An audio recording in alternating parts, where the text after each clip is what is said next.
Op die plaas was baie bome. Ek groen bome, koeltebome. Al was 'n suurlemoenboom, ons het lekker in die papier op die suurlemoene ons almal. Dit was die kinders se hobby gewees van suurlemoene.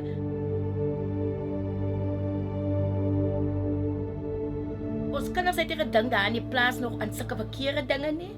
Daar was 'n rivier naby ons. Hulle tye was net gaan swem in die rivier. En ons almal saam gewees met mekaar, lekker met mekaar. Dit was 'n goeie lewe gewees op die plaas. En alles was in orde gewees.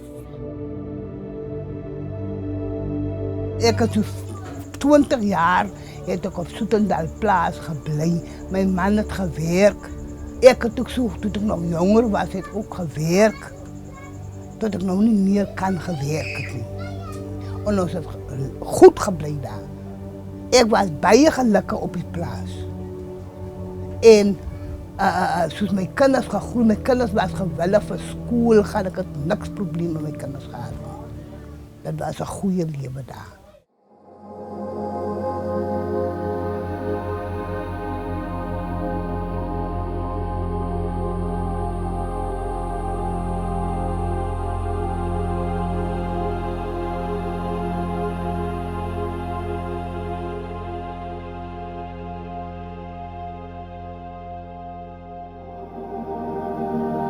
Women on Farms project is a feminist NGO. We capacitate women to know their rights, to prevent violations, labor rights violations and tenure violations such as evictions. The one case that Women on Farms has been working with is the Soetendal community, where about 23 families were evicted from a farm. Another farmer bought the farm and he refused to employ them, which basically terminated their right to live on the farm. So they were eventually moved to New Rest informal settlement in Wellington, which is a complete different environment to what they were used to. And unlike the name, although it says New Rest, for them it's a new nightmare because they've been placed in the middle of an existing informal settlement in very flimsy structured housing with very limited basic services. And they became the target of the community around them. The long-term effects of evictions, we continue to see a degradation of family life. Not that the quality of life to start with on farms for farm workers are that great, but you can see how people are just, their mental health, it's just gone very, very bad, because the reality is that once they are evicted, they end up on the street.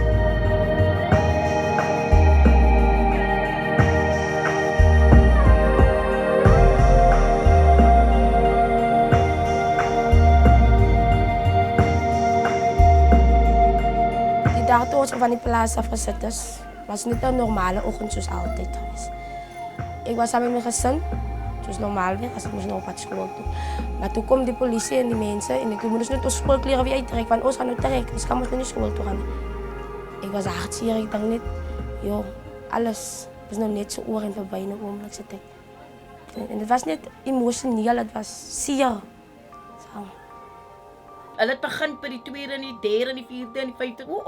Ons het so maar begin te hardloop na ons huise toe. Ons het nog eens ingepakkie. Ons het eers die sak en bokse gehad. Ons het oor mekaar geval. Ons was sinebies. Toe sien ek net hoe staan die mense so goed. Ek het so hartseer geraak. Jy weet jy, die hokke was net so, hier was die vloer op, hier was net seile gewees. Ek het net so gekyk, maar ons het die ander keers gehad, ons moet indra. Ons moet net indra voor het donker raak. Want dis 'n plek waar gevaarlik is. En dis 'n plek wat ons nie nog kan buite laat is nie.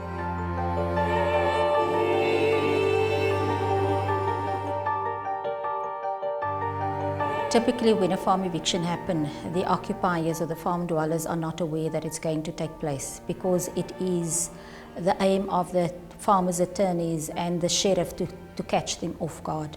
Evictions is part of a broader structural inequality. Because in terms of the law, yes, that you can evict, but then other things must be in place. There must be houses in place. And because there's often no alternative housing, people end up on the street.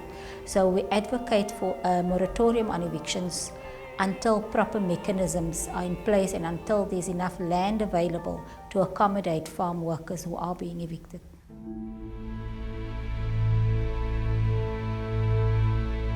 Toen was hierin getrekt van die plaats af naar de uitzetting. In mijn leven drastisch veranderd. Drastisch. Ik was een meisje, toen was ik op die plaats gewoond. Jeugd, kerkelijk, school gegaan, gedisciplineerd, alles. Maar toen was ik gewoon, alles is veranderd. Ik heb begonnen te gaan ook. Ook is die elkaar. Ik heb op 17 jaar ouderdom begon seksueel actief geraakt als jong meisje. Toen nog zwangerschap. Toen word ik nog zwanger. In mijn verdere stadium heb ik dan begon doen wat ik wil doen. Dus ik heb sugar daddies begon tijd en al dit. Het is niet te lekker. En mijn leven het verandert. Ik mijn kind zijn pa, wat ik nou weet, zo hij sorry voor mij, sorry voor het kind. Geen niks, ik doe het nou met eigen. Dat is ook om ik het maar niet gevoel. Ik wil een sugar daddy om alles voor mij te geven in het leven, want ik kan het niet zelf doen.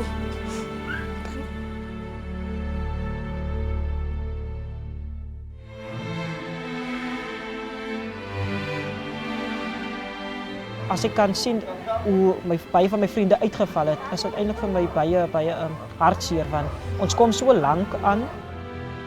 Wat het moeilijk maakt om naar die school te gaan is baie keer kan een mens die jouw werk beter leer in hierdie area nie, omdat daar so baie geraas is.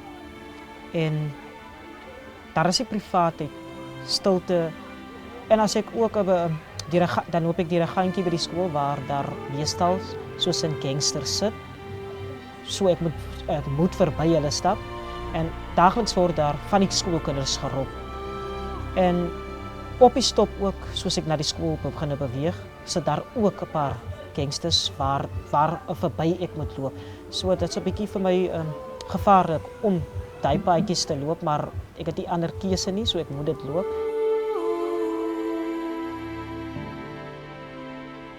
Die mense is gevaarlik. Dit is, ons weet nie hoe is dit hier so nie, dis nie 'n plek vir ons nie. As ek die aande gaan slaap, as ek 'n geritsel hoor, ek is op. Dan is ek by my venster, hier's 'n gatjie wat ek in kan loer. En daar loer ek. En as ek hulle so sien verby stap in groepe en hulle loop met gevaarlike skerp voorby wat dink ek dink net hier in my huis. Ek het sware werk van die goedjies. Ek dink ek Here help my. Dat het maar net oggend raak. Here, ek is hier alleen die vroumense as hulle hier aankom. Hulle kan my lelik steek. Nee, ek voel so trane. Ek ken nie so lewe nie. Ek voel in angs. As 'n man is ek meer veiliger, sê ek. Ek kan nie maar iemand slaap en ek kan nie. Ek is bang. Ik weet niet hoe niet zeggen. Ze lekker niet om aan zo'n omstandigheden te blijven als je er niet gewoond is. Ons is oud, ons is ziekelijk. En daar die wat bij kinders die ziekte krijgt, dan wat ik verloren, ik ben hier weggenomen te sterven. Ik word nu 74. Aan mijn ouderdom voel ik verrustigheid. En ik denk dat is hoe onze oude mensen allemaal hier voelen. Ons voelt nou net verrustigheid.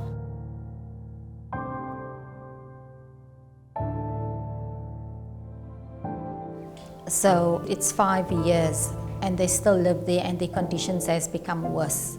And they have, in terms of the constitution, a right to proper housing. They can still lobby and demand from the municipality to provide different alternative accommodation, and that's what they continue to do. But for the bigger eviction question, instead of fighting year after year in the different municipalities, our government need to first place a moratorium on all evictions and then provide proper mechanisms and proper plans and ensure that there's land set aside for farm workers, that they are looked after better because they are responsible for the building up the agricultural economy, and now they end up there. As daar een is wat kan uitkom en kan sê maar ek het daar uitgekom, so kan jy daar uitkom. jy is beter, jy kan beter wees, jy kan dit maak en 'n beter lewe vir jou voorberei. Soetendal gemeenskap voel is. Hulle is mense wat deur dik en dun by mekaar staan en gaan jy ook deur trauma gaan. Dis vir my baie besonders om dit te kan sien dat mense so baie vir mekaar kan omgee. Hulle hou nog die band, die plaas band wat hulle gehad het met mekaar.